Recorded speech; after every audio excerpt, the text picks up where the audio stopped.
Going into this game as a new fan, I really didn't know what to think or what to expect. Needless to say, I came away more than impressed. A franchise I'd only heard about from word of mouth led me to be open-minded and try something new. In this video, we'll examine some of the key aspects that led me to have my mind blown and my life completely changed from this series and its wonderful characters. There will be spoilers ahead if you haven't played, so you've been warned.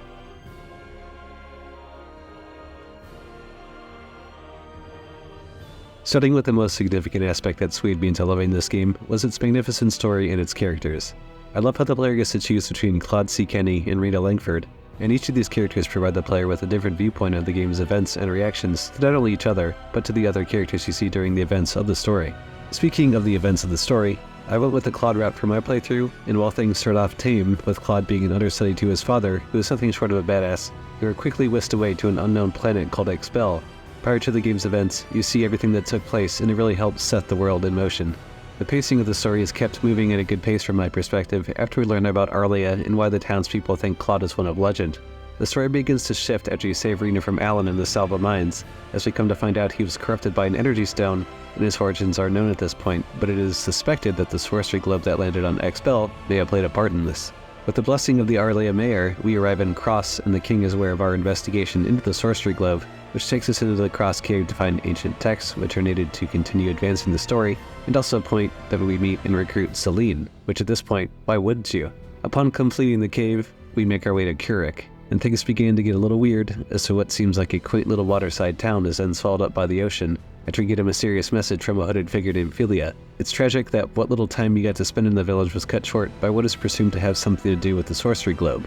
Once we make it to Mars, the city rich in symbology, it's going to find that the city is under siege by bandits, and it's our job to help stop them before the city is raided. This section also gives us a good growth opportunity for each of the cast you've encountered with Claude, Rena, and Celine. You're also introduced to DS as well, and at this point I thought the dude was pretty badass, but unfortunately I found out that he could not be recruited at this time. I will also go more in depth into the characters themselves later in the video.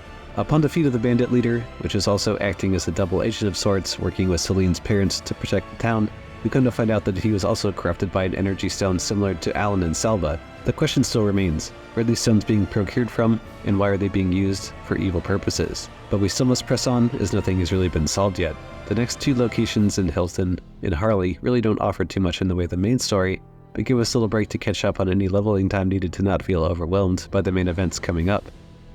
Liqueur City is where things really began to pick up for me from a personal perspective.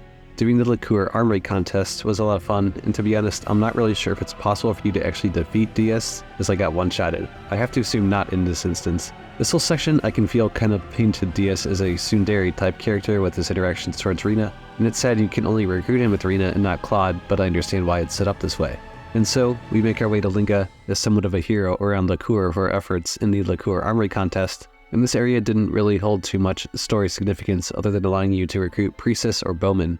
For me, I chose Priestess, and looking back, I think I would have done the same since her style seems to really mesh well with Claude. You also get to explore the sacred grounds and get some herbs for Bowman. It wasn't a significantly hard endeavor, but it does allow you to gain valuable leveling in full. It's worth noting that the boss of the dungeon was really interesting to say the least. Depending on your choices of recruitment, the Hoffen Ruins may or may not be a great use other than gaining experience and leveling. If you chose Opera over Ashton like I did, then it's pretty much essential that I went for Ernest at this point. The boss battle was also really cool, albeit easy for me. Things really just kept moving so quickly during the story, and I felt like I was almost going too fast at some points, but I kept getting drawn in more and more as we're pulled to the Liqueur front lines and witness a demon army approaching. However, the Liqueur Hope provides just that, hope. Hope that we will make it out of this alive, and it proves to be true even after forcing Sin to retreat, and we basically put this mega gun on a boat and head towards the Elf Kingdom. As you might expect, this doesn't go according to plan, and we get thrown off the boat with the others presumed dead, and our journey eventually takes us to the Illyri Tower after meeting with the Elder. I also personally recruited Leon here too. What is so significant about this tower is not only are there a series of puzzles which can be a little annoying, but it's not particularly hard in the jumps and enemies encountered and the plot twist experienced in the search for the sorcery globe, which, after defeating Sin once and for all, a group of men appear and reveal themselves to be the 10 Wise Men of Need. As cool as all of these guys are, it's still a little bit late to be revealing the true antagonists of the game, just to get our ass kicked in an unwinnable battle. But the huge revelations about Rena come forth and how she's of the same race as the Wise Men, which makes you wonder as a newer player what else she could be hiding. It gets even crazier basically when Expel is swallowed up into the abyss and Need takes its place, and we find that there's a whole new area to explore, and also finding out the origins of Need, Rena, and the 10 Wise Men. For me, personally, I thought that the last arc of the game was pretty cool, as you're put to the test in obtaining a sign art for some cool open world exploration and as a rite of passage. You'll also obtain many cool endgame weapons and items like the bunny shoes, for example. Certainly one of the biggest arcs is uncovering of Rena's past, as we see her mother in the pre-destroyed lab, knowing what's coming, and then making the decision to save her daughter's life and send her to Expel. A really tough thing to watch, but after such a somber moment, we must press forth. You even get a sort of test of spirit, if you will, with the fields of might, wisdom, courage, and love, all of which had an interesting boss battle in each section that provided a different test for the player. Once Mayor Null hears of our exploits, it's time to head to the aptly named final for the final battles of this amazing game. I have to say, one of the most gut-wrenching parts of this game is watching your own father get vaporized and sitting there not being able to really do anything, while the Wise Men basically taunt Claude and the whole team. Unfortunately, this moment is not our time for victory, as we challenge Zafkiel and get demolished, while Mariana sacrifices herself so we can get away. Mayor Null lets us in on a little secret about the weapons laboratory and having the right tools for the job, which brings us to getting some Leah medals in the Benet Cave and another boss fight that was challenging with the Barkian. If I hadn't leveled like a maniac earlier, this fight would have no doubt taken much longer and been more frustrating. Once you give Mirage the metal to forge some weapons, we get to go to Fun City and practice simulations for a bit until the weapons are ready. Well, it's hooked with some antimatter weapons and we are now ready to face the 10 Wise Men. The 10 Wise Men waste little time in attacking us, and we have to fight Zafkiel first in the Fun City arena, which was honestly a pretty tough battle. Then, it somehow got easier with Zafkiel and Metatron. Each of these three provided a different strategy, and I thought the battles were all really well done, even if I had over-leveled myself a bit. Now that we've taken out the first three, there is still more waiting for us in the final tower. Zadkiel, Camille, and Raphael triple team us, and to be clear, this was one of the more challenging battles for me in the game, until I realized I had an anti-petrification amulet, which was clutch, and helped me finish off these battles in a really satisfying way, and it made sense once you understand how the battle itself worked. Haniel and Michael were straight up the hardest bosses for me in this game to this point, and I was pretty frustrated until I could pair Opera with the right spell to counter Haniel, and give Claude and Rena an opportunity to do their thing. I was definitely fist pumping after this win, since these dudes sucked as a fight, and I was definitely well over level 100, so I figured I'd have done better in this instance. With Lucifer, I really thought that he would have been even harder than the previous battle, but I wiped him out really quickly, and it left me feeling a little confused since I struggled mightily at the previous battle. Finally, at the final Wise Man Gabriel, you really had to put it all together for this battle. From entirely healing and item use, to trying to dodge his attacks correctly, to issuing commands to your team, I was tested to the max from start to finish, and Gabriel was easily my favorite Wise Man in the battle in the entire game. The spectacle of Lucifer was no doubt topped by this, and my jaw dropped when he hit phase 2 before we finally killed him and saved the universe. The epilogue was tailored to the player in that it matters who you recruited, and you'll be able to see how they're doing after you save the universe. For me, I really liked that Ernest was still going on expeditions, and Welsh was still being a menace. To top it off, Claude is going to be a dad, which is a great way to end this game. Now, let's talk about another aspect of this game that really exceeded my expectations: the character building and relationships. As I mentioned before, I am totally new to the Star Ocean franchise, but I'd heard the characters themselves really make the game more than anything. Well, I'm here to tell you that is absolutely true. Over the course of the game, you can recruit a party of 8 characters, with 13 available overall. If you pick Claude or Rena, you cannot get in certain characters either, like DS, who is Arena exclusive. For my playthrough, I recruited Celine, Opera, Ernest, Welsh, Croesus, and Leon, as well as Letitia from a special chest. Each of these characters can learn special combat skills and IC abilities, should you choose to invest points into things like scouting or cooking. I personally really like Celine and Opera skills, and as part of the character growth in this game, they're tied to PA events, which can be seen on fast travel tabs and done in solo mode with Claude Arena. I never really have played a game that set up character interactions like this, and I have to say it's a really easy and cool way to build relationships in the game, and you can even have relationships with other characters if you build their level high enough. I personally stuck with Claude and Rena since it felt right given the context of the story, and Croesus and Welsh just felt a little bit too pushy for my liking. Of course, you could do multiple playthroughs and see what it's like if you piss off Rena, and go with one of the other party members if you liked using Claude.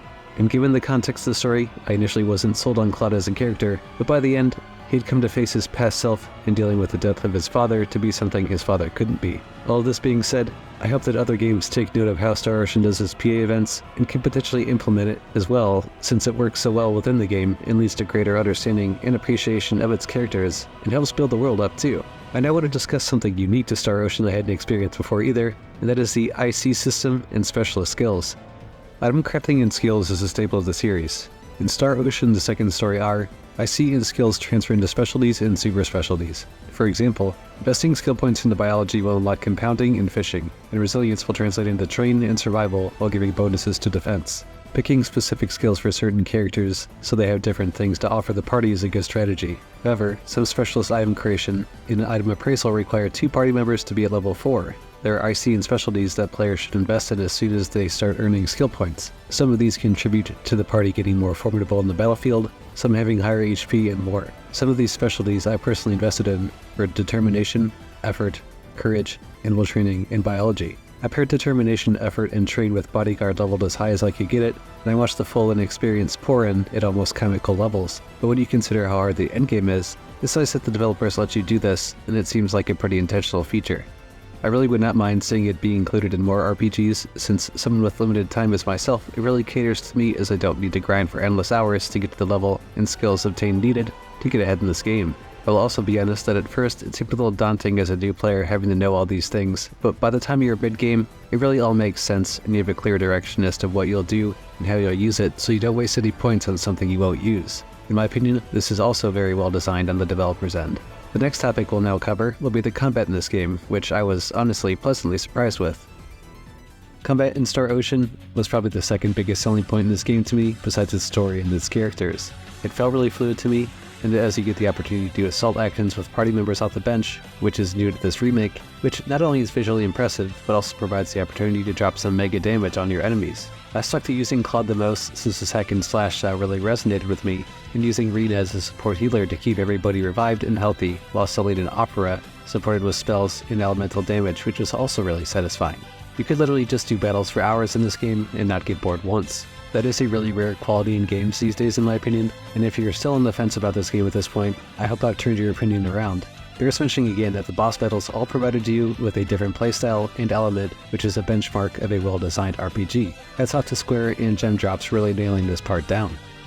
Star Ocean Second Story Hour was not even on my radar for top games in 2023, and it was releasing around the same time as other notable games like Mario Wonder, Persona 5 Tactica, and Mario RPG. I took a shot with the demo first and was blown away in those 3 hours, so I pre-ordered day 1 and put everything else aside to play it start to finish. The overworld is really cool how you can go fishing, use animals to gather materials for you, ride a giant rabbit, go on raids, and fly on the Sinar towards the endgame, which is not something I expected to be able to do at all. Each town felt so vibrant and lively in this art style that they used for the remake, which looking back to the original plays a nice homage to the past, while also providing great updates for both new and returning players to the franchise.